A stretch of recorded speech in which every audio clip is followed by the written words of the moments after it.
5.1, and that's on page 134 of the textbook. So basically,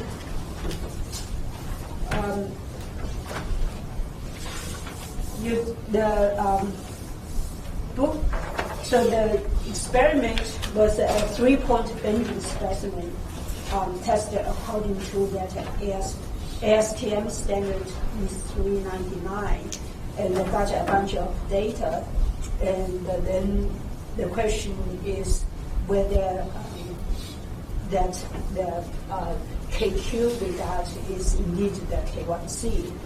So the problem description is pretty long. Have quite a lot of information.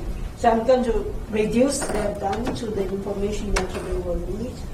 So we know the material property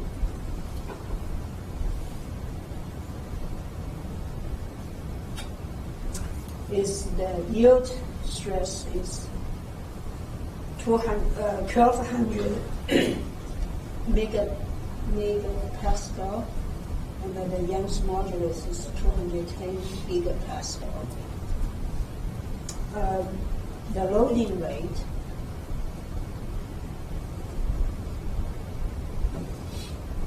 is delta P over delta T is 100 kilonewton per millisecond per minute.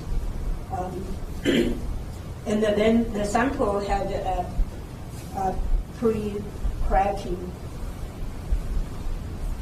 fatigue,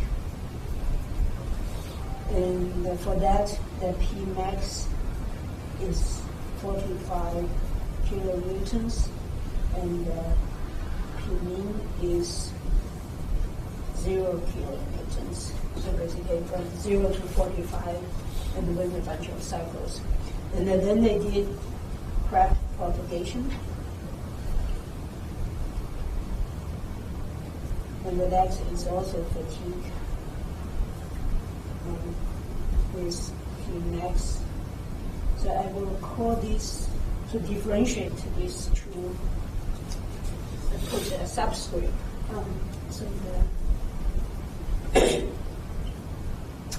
For crack propagation fatigue test is 30 kilonewton, and the FMP minimum of fatigue is 0 kilonewtons. And so they got the curve in the report. The curve, I just put the number. Okay, I just put the number. So the PQ from the curve, did it say type? It doesn't matter what the type is. But the PQ is, what?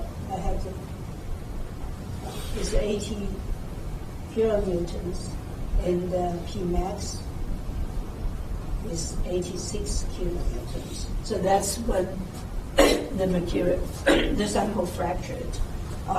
So the question is determine K1C.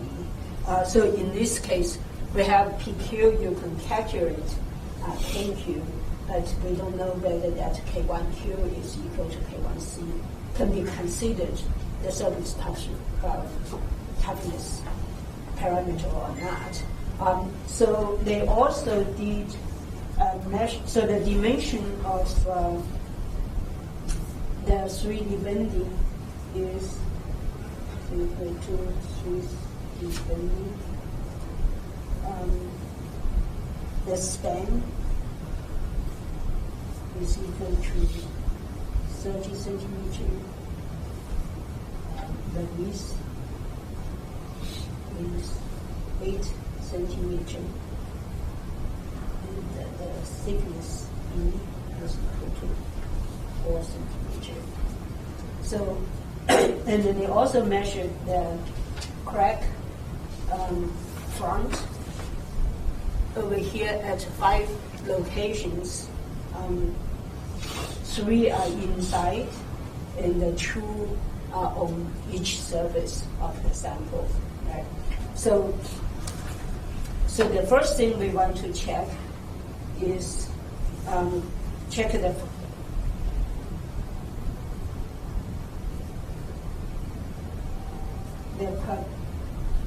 front condition, which is if it's considered plane strain, your A average minus A surface divided by A average should be less than 10%. So that basically you crack and not to be bulged too much, and that's usually an indication of not pure crack front, not pure plane strain. So this is pretty straightforward. So your A average is taking the three parameters from the center or from the interior, so that will be A1 plus A2 plus A3 divided by 3, and that give you 4 centimeters. And then you just plug in the true A surface and double check that. So A average minus A surface 1 divided by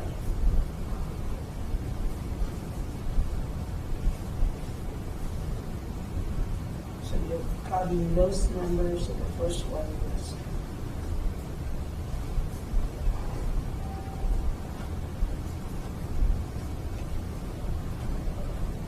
so that gives you 1.2%. That is very small number, obviously. So on the numerator it should be 4, right? Which one? A average is 4 on the numerator. Oh, yeah.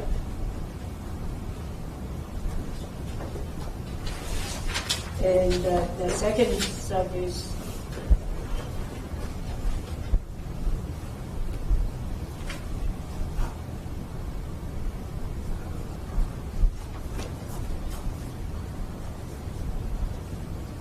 is 3.952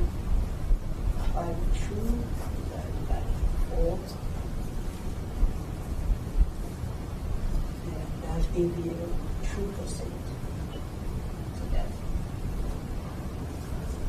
So that means that this is condition is satisfied. So basically, you go check. You needed to make sure all the conditions are satisfied. So if one of them is not satisfied, then you need to go back, redesign your sample, and do the experiment. The second condition is the Pmax.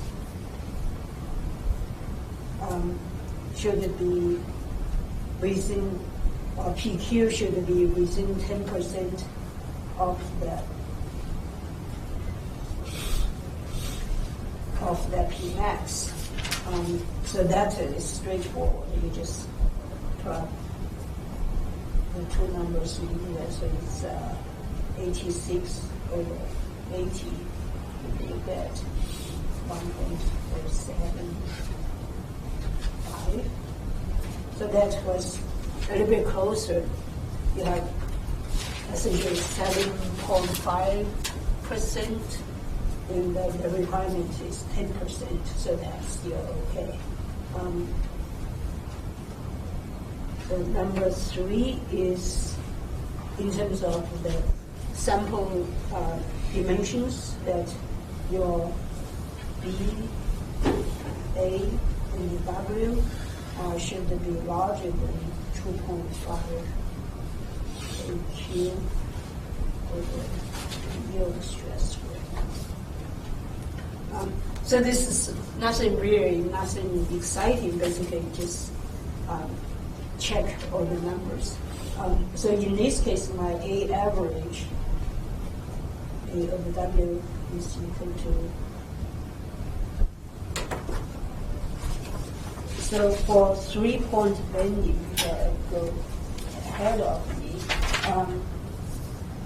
For 3-point bending, the equation is given on page 124.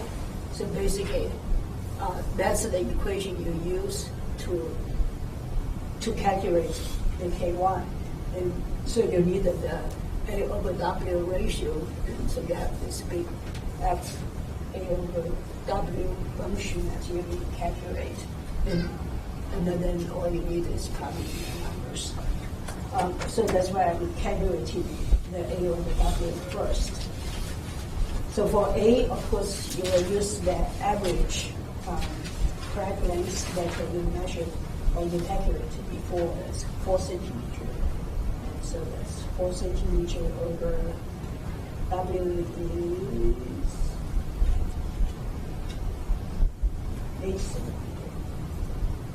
So that's W over here. And so that gives you 0.5 the ratio. So from that,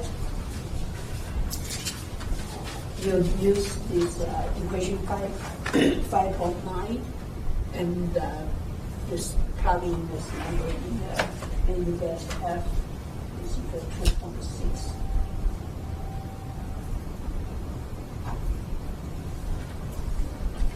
And then, of course, with that, you can calculate your KQ is equal to PQ times S over BW. 2 is F W, and plug in the number. 6.3 over.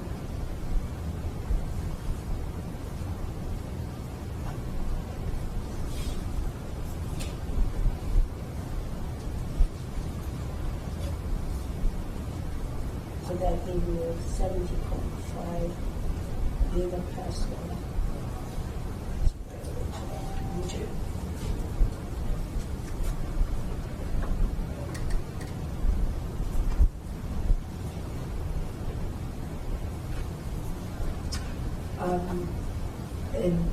So that should be megapascal times square temperature.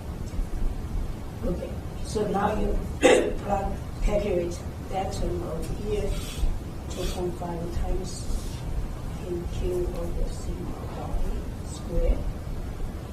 2.5 times 70.5 6. Sigma y is 1.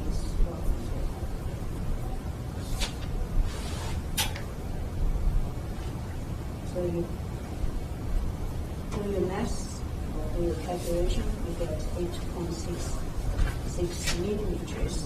And you compare BA and the W, they are all in centimeters.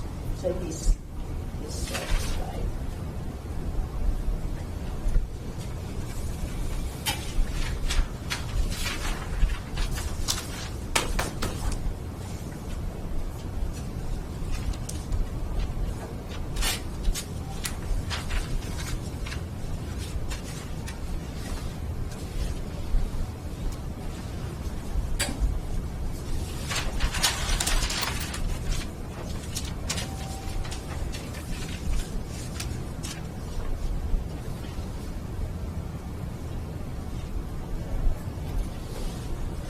Okay, so that's condition number 3, deal with the dimension of the sample. Condition number 4, deal with the loading rate.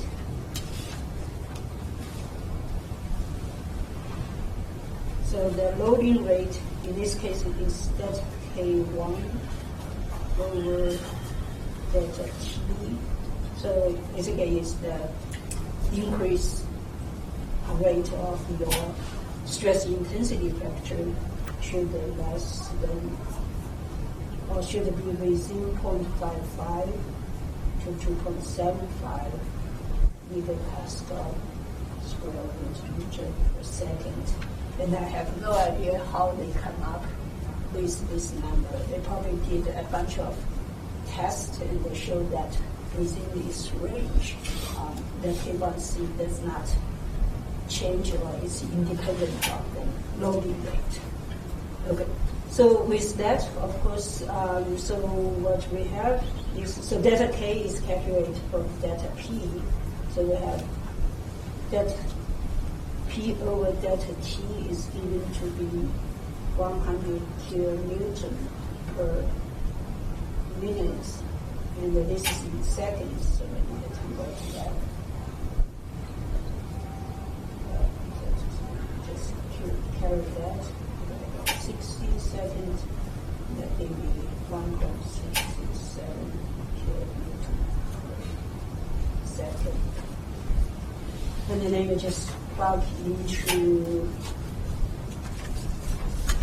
the equation 5.9 over here, since we already know that is equal to 2.66, so just change the P to delta P over delta T.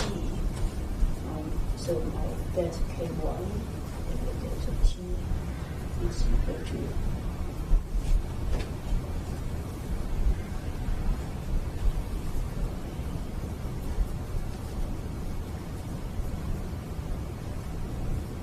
plotting those numbers. 3 times S is 0.3.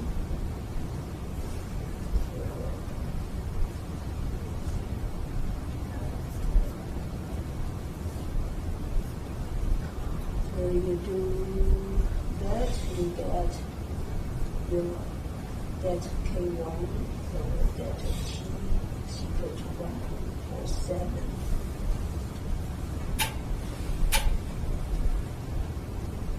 And that is within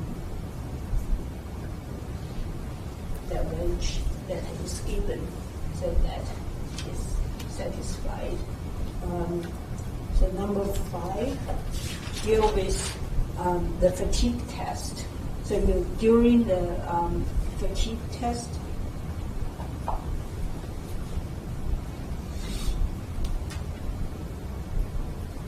your Kmax.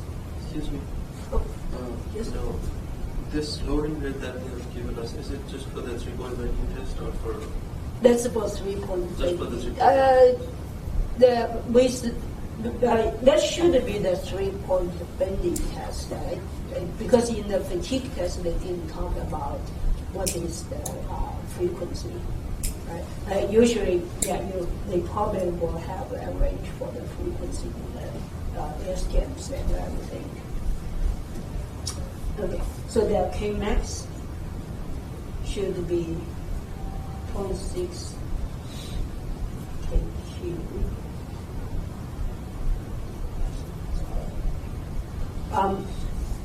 So Kmax, so that's basically the fatigue. In this case, we have 2 fatigue period. One is the pre-cracking fatigue, my Pmax is 45 kilonewton, and then crack propagation fatigue, which the Pmax is lower. So we're going to use the largest one of these two, so that's 45 kilonewtons. So we calculate my K1 max, then is equal to Pmax times S. I've written this equation several times.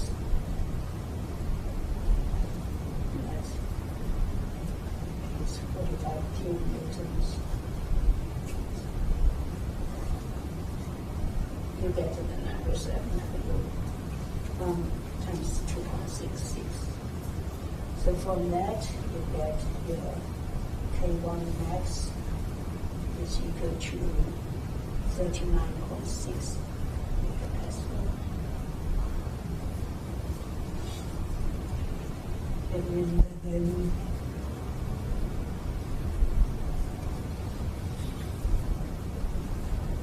so my KQ was 70.5.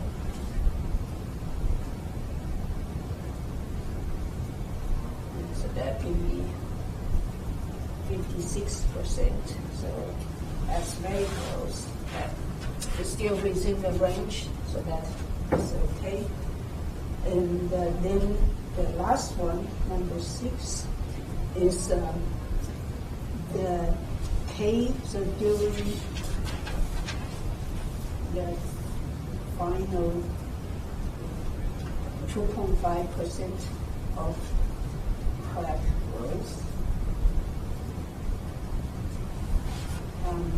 your K1 over E should be less than 0.32 times 10 to the 33 square meter. So that, of course, is during the crack propagation fatigue. So my Pmax is 30 kilonewton for that stage. So my Pmax of X is equal to 30 kilonewton. And then, so you plug in that. So the same equation, just change the Pmax to 30 kilonewtons. You get 26.4 megapascal. So from that, you get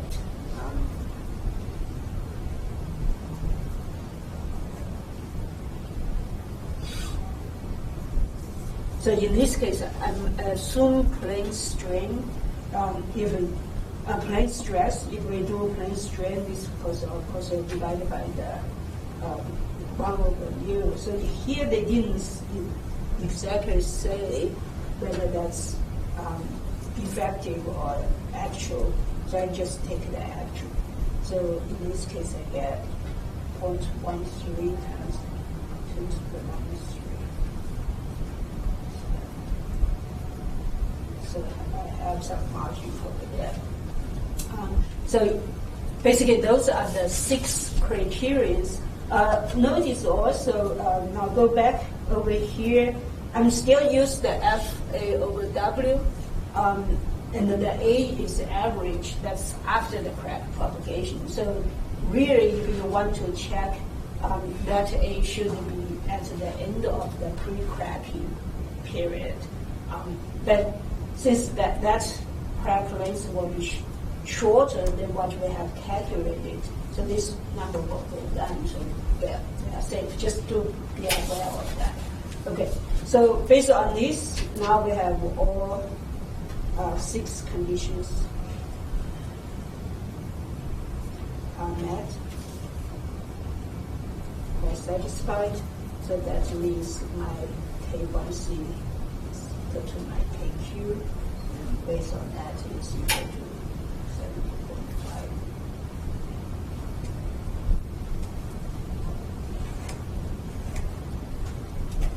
So that's basically the example of how do you determine the K1C. The critical part is just to make sure that the K1C testing condition is within the plane strain condition, so that the result does not change with the dimensions of the cell.